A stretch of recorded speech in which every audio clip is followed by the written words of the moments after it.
ಶ್ರೀ ಗುರುಭ್ಯೋ ನಮಃ. ಶ್ರೀಕೃಷ್ಣಾಯ ನಮಃ. ಎಲ್ಲರಿಗೂ ನಮಸ್ಕಾರ. ನಾಳೆ ಭಾನುವಾರ ತುಂಬ ವಿಶೇಷವಾದ ಒಂದು ಪರ್ವಕಾಳ, ಒಳ್ಳೆ ದಿನ. ಒಂದು ಪುಣ್ಯ ಕೆಲಸ, ಒಂದು ನೀವು ಸ್ನಾನವಾಗಲಿ ಬೆಳಿಗ್ಗೆ 4:15 6 ಗಂಟೆ ಒಳಗಡೆ ಆದಷ್ಟು ಸ್ನಾನ ಮಾಡೋಕ್ಕೆ ಪ್ರಯತ್ನ ಮಾಡಿರಿ. ಸ್ನಾನ, ದಾನ, ಜಪ, ಪಾರಾಯಣ, ಪೂಜೆ ಯಾವುದೇ ಮಾಡಿರೂ ನಾಳೆ 100 ಪಟ್ಟು ಫಲ ಬರುತ್ತೆ ಅಂತ ಹೇಳ್ತಾರೆ. ಪುಷ್ಯ ನಕ್ಷತ್ರ ಸೇರಿದ ಭಾನುವಾರ, ಇದು ರಾಯರ ಸ್ತೋತ್ರದಲ್ಲಿ ಹೇಳಿದ್ದಾರೆ. ಪುಷ್ಯ ಅರ್ಕಾದಿ ಸಮಾಗಮೆ ಯೋನುತ್ತಮಮಿದಂ ಸ್ತೋತ್ರಂ ಅಷ್ಟೋತ್ತರ ಶತಂ ಜಪೇತ್. ನಾಳೆ ರಾಯರ ಸ್ತೋತ್ರವನ್ನು ಆದಷ್ಟು 108 ಸಲ ಅಂತ ಹೇಳ್ತಾರೆ, ಆದಷ್ಟು ಜಪ ಮಾಡಿದರೆ ವಿಶೇಷ ರಾಯರ ಅನುಗ್ರಹವಾಗುತ್ತೆ ಎಂಬುದಾಗಿ ಅದರಲ್ಲಿ ತಿಳಿಸಿಕೊಟ್ಟಿದ್ದಾರೆ.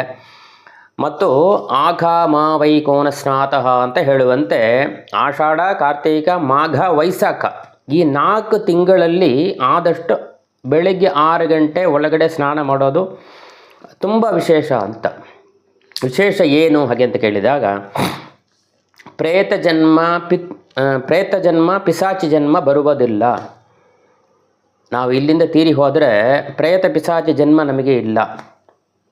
ಕಂಟಿನ್ಯೂ ಆಗಿ ಸ್ನಾನವನ್ನು ಮಾಡಿರೆ ಹಾಗೆ ಆಗಲ್ಲ. 1 ತಿಂಗಳು ಪೂರ್ತಿಯೇ ಮಾಡೋಕ್ಕಾಗಲ್ಲ, 4 ತಿಂಗಳು ಹೇಳ್ತಾರೆ. 1 ತಿಂಗಳು ಪೂರ್ತಿಯೇ ನಮಗೆ ಮಾಡೋಕ್ಕಾಗಲ್ಲ ಎಂಬ ಪಕ್ಷದಲ್ಲಿ ನಾಳೆ ಕೊನೆಯ ದಿವಸ ಅಂದರೆ ಹುಣ್ಣಿಮೆ, ಈ 4 ತಿಂಗಳು ಮಾಘ ತಿಂಗಳಲ್ಲಿ ಬರುವತಕ್ಕಂಥ ಆಷಾಢ, ಕಾರ್ತಿಕ, ಮಾಘ, ವೈಸಾಖ ಇದರಲ್ಲಿ ಬರುವ ಕೊನೆಯ ದಿವಸ ತ್ರಯೋದಶಿ, ಚತುರ್ದಶಿ, ಹುಣ್ಣಿಮೆ ಈ 3 ದಿವಸವಾದರೂ ಬೆಳಿಗ್ಗೆ ಆದಷ್ಟು ಬೇಗ ಸ್ನಾನವನ್ನು 6 ಗಂಟೆ ಒಳಗೆ ಮಾಡಿ ಪೂಜೆ ಇತ್ಯಾದಿಗಳು ಮಾಡುವುದರಿಂದ ನಮಗೆ ಪ್ರೇತ ಪಿಶಾಚಿ ಜನ್ಮ ನಿವೃತ್ತಿ ಆಗುತ್ತೆ ಎಂಬುದಾಗಿ ಇಲ್ಲಿ ಹೇಳ್ತಾರೆ. ಅಂದರೆ ನಾಳೆ ಮಾಡುವ ಒಂದೊಂದು ದಾನಗಳಿಗೂ 100 ಪಟ್ಟು ಫಲ ಬರುತ್ತೆ ಅಂತ ಹೇಳ್ತಾರೆ. ಆದ ಕಾರಣ ನಾಳೆ ವಿಶೇಷವಾಗಿ ಎಲ್ಲರೂ ಆದಷ್ಟು ಅವರಿಗೆ ಏನು ತಿಳಿತೀಯೋ ಅದು, ಏನವೇ ತಿಲ್ಲ ಹರೇ ರಾಮ ಹರೇ ಕೃಷ್ಣ ಅಂತ ಹೇಳ್ರಿ ಸಾಕು.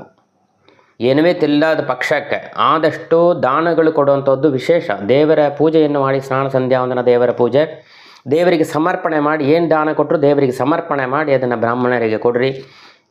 ಎಲ್ಲರಿಗೂ ದೇವರು ಮತ್ತು ಪಿತೃಗಳು ಎಲ್ಲರೂ ಆಶೀರ್ವಾದವಾಗಲಿ ಎಂಬುದಾಗಿ ಪ್ರಾರ್ಥನೆ ಮಾಡುತ್ತಾನೆ.